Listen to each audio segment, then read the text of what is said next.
Here is Steven. He binge watches self-improvement and study videos, but he never gets to go anywhere with it. He just watches and watches and watches, so I don't want this to be another one of those videos. So here's some motivation techniques that you and Steven could use to begin studying. But if you're already motivated and stressed because the exam's literally the day after, skip to the next timestamp of hour 1. So back to Steven though, first Steven needs to lay out his goals. What he is studying, or rather what is he trying to accomplish in the following study session. This ensures that Steven isn't just studying useless things. Now Steven needs to plan out his game plan. Underneath whatever you're trying to accomplish, go into detail of exactly what you're trying to achieve. You might as well fail. You might end up studying the wrong thing, get off track, and be demotivated easily. Now to really motivate our buddy Steven even further, right? Get that even bigger push. Me personally, I take a cold shower because it's uncomfortable. You're like stepping out of your comfort zone, and then you could kind of use that into your studying, and it really works that way. But if you don't really want to take a cold shower, which is quite understandable, otherwise clean up your desk and make it somewhere that's worth studying by putting on classical music, get your water bottle on the desk and some fruits. This is because your environment will determine your mood, and cleaning pretty much takes like no effort. Now that you're completely motivated, you're after this video, you're like ready to study. I'm gonna assume you're studying from 10 p.m. to 1 a.m. and you could change this to however you like. So for the first 15 minutes from 10 to 10:15, if you haven't already, plan out what you need to do.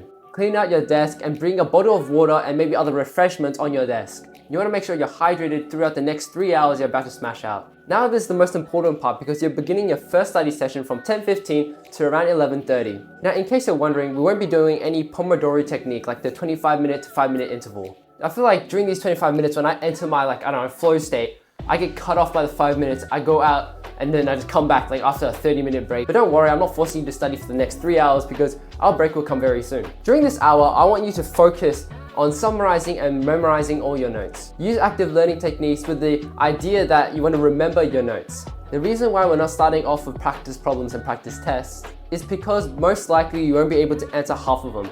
And if you come along with half the questions undone, it'll probably demotivate you to see how hard the test is, and you probably won't be able to finish the study session. So memorizing and summarizing all your notes is crucial in this step. So therefore, summarizing and memorizing your notes is especially important if your exam's on the next day, which I go in depth in this video, but you should be applying this to every one of your study sessions so you actually soak in all the information. So now after your first study session, you should be hopping into your 15-minute break. During this time, you should be either, stretching, listening to music, and all you have to do is kind of avoid being exposed to blue light because it might distract you. Such as your phone, for example, or your laptop, you might go past the 15-minute break time. So you just want to make sure, you're controlling this 15 minutes and really using it wisely. So now after your 15 minutes, unfortunately, you're hopping into study session number 2 from around 11:45 to 1 o'clock in the morning. This is when you enter phase 2.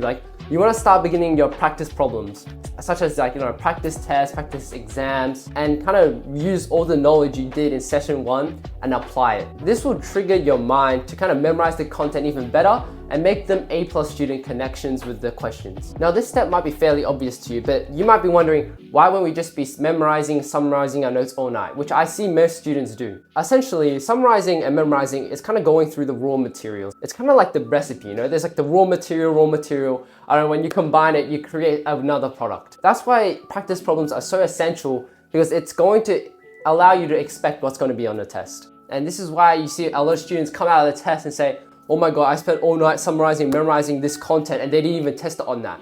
That's why you need to do these practice problems to expect exactly what's on the test. Now, nevertheless, after the study session, you just nearly killed yourself on, what you want to do is spend about 30 minutes having your break. I don't know, whether that's half a K-drama episode, an anime episode, or I don't know, a Valorant unrated game. You want to spend this 30 minutes, finally chilling out. Once you're back on your desk, ready to study again, review and consolidate what you don't know. So after you did these practice problems, figure out exactly which content you struggled on the most, go back, memorize that shit, summarize that, and really touch on the parts you don't know. Figure out the mistakes you made and kind of review it. Now, once you've done this entire study session, guys, congratulate yourself. Get yourself a bar of chocolate, or if you're looking for homies to celebrate this with, you can join my Discord below, and me and some other friends could probably join, talk with you, maybe even study with you till 1 o'clock. Thank you.